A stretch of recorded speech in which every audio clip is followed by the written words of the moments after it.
Hi എല്ലാ ഉദ്യോഗാർത്ഥികൾക്കും competitive ക്രാക്കറിന്റെ general BSc ചാനലിലേക്ക് സ്വാഗതം. അപ്പോൾ നമുക്കറിയാം ഒരു യൂണിഫോം ജോലി അല്ലെ, കാടിനെയൊക്കെ സ്നേഹിക്കുന്നവർക്ക് ഏറ്റവും രസകരമായിട്ട് ചെയ്യാൻ സാധിക്കുന്ന ഒരു ജോലിയാണ് നമ്മുടെ BFO അല്ലെങ്കിൽ ബീറ്റ് ഫോറസ്റ്റ് ഓഫീസർ എന്ന് പറയുന്ന ജോലി എന്ന് പറയുന്നത്. അപ്പൊ അതിന്റെ എക്സാം, അതിലേക്കുള്ള ആദ്യ ചവിട്ടുപടി എന്ന നിലയിൽ അതിന്റെ എക്സാം നമ്മുടെ ഡിസംബർ 20-ാം തീയതി നടക്കാനായിട്ട് പോവുകയാണ്. അപ്പൊ അതിന് അപ്ലൈ ചെയ്ത ഉദ്യോഗാർത്ഥികളായിരിക്കും നിങ്ങളുടെ പഠനം എവിടം വരെയായി?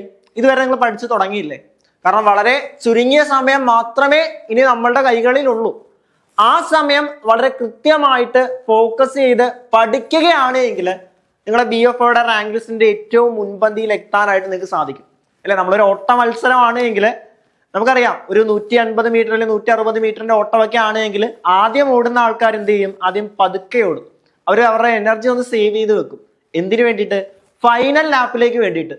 ഫൈനൽ ലാപ്പിൽ നമ്മൾ മാക്സിമം നല്ല സ്പീഡിൽ അല്ലെങ്കിൽ നല്ല മൊമെന്റത്തോടു കൂടി ഓടുകയാണ് എങ്കിൽ നമുക്ക് നല്ല രീതിയിൽ ഫിനിഷ് ആകാൻ പറ്റും. ഈവൻ നമ്മൾ ആദ്യ റൗണ്ടുകളിലൊക്കെ അവസാനമാണെങ്കിൽ പോലും അവസാന നിമിഷം നമ്മളുടെ എഫേർട്ട് എങ്ങനെയാണ് അതിനെ ബേസ് ചെയ്താണ് റിസൾട്ട് വരുന്നത് അല്ലെ. പലപ്പോഴും അങ്ങനെ തന്നെയാണ് എല്ലാ കാര്യങ്ങളും. അപ്പോൾ നമ്മുടെ എക്സാമിന്റെ ഒരു ഫൈനൽ ലാപ്പിലേക്ക് അടുത്തിരിക്കുകയാണ്. ഈ ഫൈനൽ ലാപ്പില് നിങ്ങൾ ചെയ്യേണ്ടത് എന്താണ്? ആവശ്യമായിട്ടുള്ള കാര്യങ്ങൾക്ക് കൂടുതൽ ഫോക്കസ് കൊടുക്കുക, കൂടുതൽ PYQs ചെയ്യുക, കൂടുതൽ എക്സാമുകൾ അറ്റൻഡ് ചെയ്യുക അല്ലെ, PYQs ലൈവ് അറ്റൻഡ് ചെയ്യുക തുടങ്ങിയ കാര്യങ്ങളാണ് ഈ ഒരു അവസാന ലാപ്പിൽ നിങ്ങൾ ചെയ്യേണ്ടത്. ഇനി ഏകദേശം 40-45 ദിവസം മാത്രമേ നമ്മളുടെ കൈകളിലുള്ളൂ.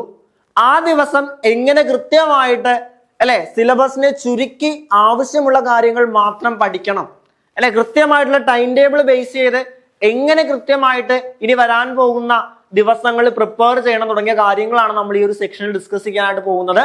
നമുക്ക് നേരെ വീഡിയോയിലേക്ക് കടക്കാം.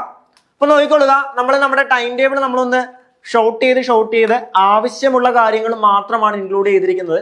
ഡെയിലി പഠിക്കുന്ന ടോപ്പിക്കുകൾ ഡേ 1 നമ്മൾ മാത്സ്, എക്കണോമിക്സ്, കേരള ഹിസ്റ്ററി തുടങ്ങിയ ടോപ്പിക്കുകൾ കവറപ്പ് ചെയ്യുന്നു അല്ലെ.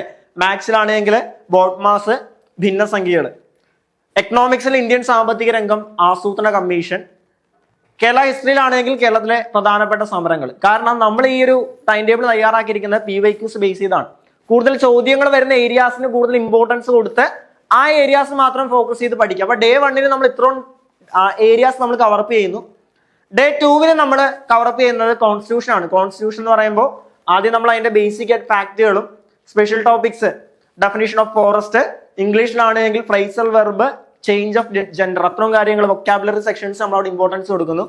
3-ാമത്തെ ദിവസം നമ്മൾ സയൻസ്, എപ്പോഴും സയൻസിൽ ഒഴിച്ചുകൂടാൻ പറ്റാത്ത ടോപ്പിക് വിറ്റാമിൻസ് ഡെഫിഷ്യൻസി ഡിസീസുകൾ അല്ലെ.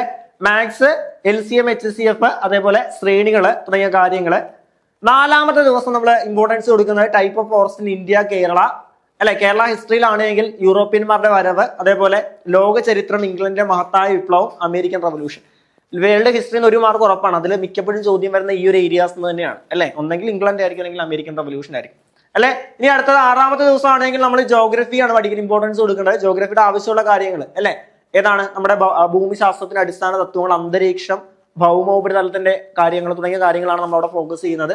ഇംഗ്ലീഷിൽ ആർട്ടിക്കിൾ, പ്രിപ്പോസിഷൻ, ഓക്സിലറി. മലയാളത്തിലാണെങ്കിൽ പദശുദ്ധി, വാക്യശുദ്ധി, പരിഭാഷ. ഇതിനൊക്കെ റിപ്പീറ്റഡ് ചോദ്യം വരുന്ന ഏരിയാസ് ആണ് അല്ലെ. 6-ാമത്തെ ദിവസം. 7-ാം ദിവസമാണെങ്കിൽ എക്കണോമിക്സിൽ നവസാമ്പത്തിക പരിഷ്കാരങ്ങൾ.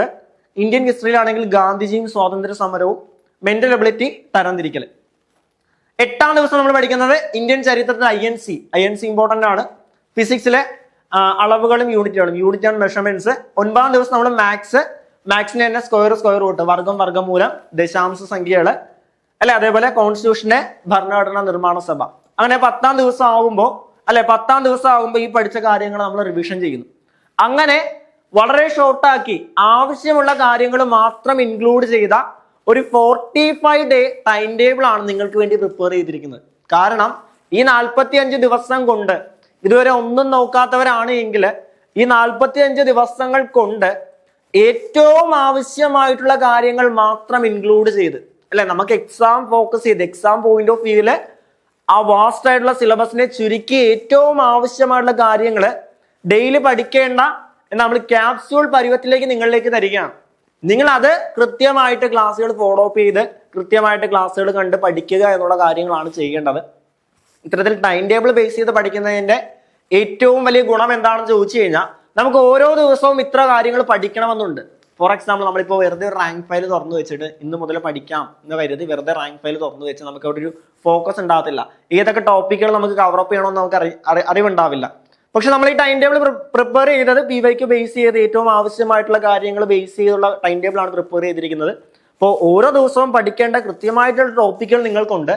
നിങ്ങൾ അത് ഫോക്കസ് ചെയ്ത് പഠിക്കുക എന്നുള്ളതാണ് ഈ ഒരു ടൈം ടേബിൾ ബേസ് ചെയ്തുള്ള പഠനത്തിന്റെ ഏറ്റവും വലിയ പ്രത്യേകത എന്ന് പറയുന്നത്. അപ്പോൾ ഇത്തരത്തിൽ 45 ദിവസം കൊണ്ട് കൃത്യമായിട്ട് ക്ലാസ്സുകൾ ഫോളോ അപ്പ് ചെയ്ത് എക്സാമുകൾ അറ്റൻഡ് ചെയ്ത് ലൈവുകൾ അറ്റൻഡ് ചെയ്ത് പഠിക്കാൻ ആഗ്രഹിക്കുന്ന ഉദ്യോഗാർത്ഥികളാണ് എങ്കിൽ, കൃത്യമായിട്ടുള്ള ടൈം ടേബിളോട് കൂടി പഠിക്കാൻ ആഗ്രഹിക്കുന്ന ഉദ്യോഗാർത്ഥികളാണ് എങ്കിൽ നിങ്ങൾക്ക് വേണ്ടിയിട്ടുള്ളതാണ് നമ്മുടെ ബീറ്റ് ഫോറസ്റ്റ് ഓഫീസറിന്റെ 45 ഡേ ക്രാഷ് ബാച്ച് എന്ന് പറയുന്നത്.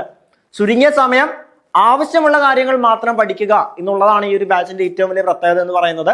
അപ്പൊ ഈ ബാച്ചിനെ കുറിച്ച് കൂടുതൽ അറിയാനും ഈ ബാച്ചിൽ ജോയിൻ ചെയ്യാനുമായിട്ട് എന്ത് ചെയ്യുക, താഴെ കാണുന്ന നമ്പറിൽ ഞങ്ങളെ കണക്ട് ചെയ്യുക. അപ്പോൾ മറ്റൊരു വീഡിയോയുമായിട്ട് നമുക്ക് വീണ്ടും കാണാം. ആദ്യമായിട്ടാണ് നമ്മുടെ വീഡിയോ കാണുന്നതെങ്കിൽ എന്ത് ചെയ്യുക, നമ്മുടെ വീഡിയോ ഒന്ന് ലൈക്ക് ചെയ്യുക, നിങ്ങളുടെ ഫ്രണ്ട്സിന് ഷെയർ ചെയ്യുക, നമ്മുടെ ചാനൽ ഒന്ന് സബ്സ്ക്രൈബ് ചെയ്യുക. മറ്റൊരു വീഡിയോയുമായിട്ട് നമുക്ക് വീണ്ടും കാണാം. Thank you so much.